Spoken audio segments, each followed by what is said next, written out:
عبد اللطيف حموشي، رجل الدبلوماسية الأمنية.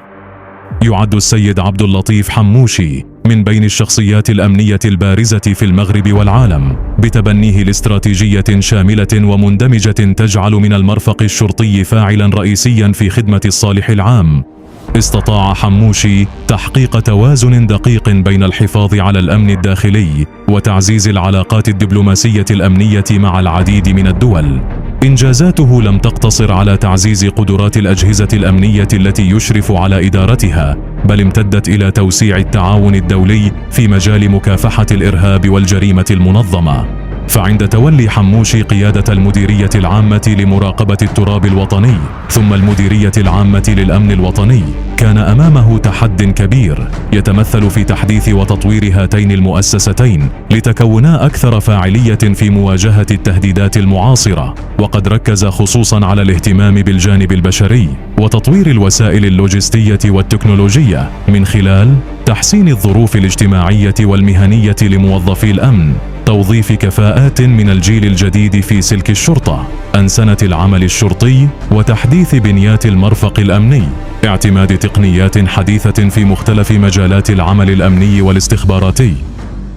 إن الجدية التي أعيد بها هيكلة عمل المؤسسات الأمنية المغربية في العهد الجديد، لا سيما بعد التفجيرات الإرهابية التي استهدفت الدار البيضاء سنة 2003، جعلت المغرب يحتل مكانة ريادية في العالم في مجال مكافحة الإرهاب، بعدما نجح في تفكيك العديد من الخلايا الإرهابية التي كانت تخطط لتنفيذ هجمات دامية. تفوق الأجهزة الأمنية في استباق مختلف المخاطر، وعلى رأسها خطر الإرهاب، لم يقتصر فقط على المستوى المحلي، بل امتد إلى مساعدة دول أخرى في إحباط عمليات إرهابية كانت تهدد سلامتها وأمن مواطنيها، وذلك عبر مدها بمعلومات استخباراتية دقيقة، وهو ما جعل المغرب شريكا موثوقا في الجهود الدولية لمحاربة الإرهاب والجرائم العابرة للحدود، لتتحول بذلك المؤسسة الأمنية إلى ركيزة من ركائز الدبلوماسية المغربية التي يقودها الملك محمد السادس. وفي هذا السياق قام عبد اللطيف حموشي إلى جانب مسؤولين أمنيين آخرين بالتوقيع على مجموعة من الاتفاقيات الأمنية مع دول كبرى كالولايات المتحدة، فرنسا، إسبانيا ودول أخرى في مجالات تبادل المعلومات الاستخباراتية، مكافحة الإرهاب ومحاربة الجريمة المنظمة. وتعد اتفاقية التعاون مع الولايات المتحدة في مجال مكافحة الإرهاب واحدة من أبرز الإنجازات التي ساهمت في تعزيز الشراكة الاستراتيجية بين البلدين، كما أن التعاون مع إسبانيا ودول أوروبية أخرى في مواجهة التهديدات الإرهابية العابرة للحدود ساهم في إحباط العديد من المخططات الإرهابية.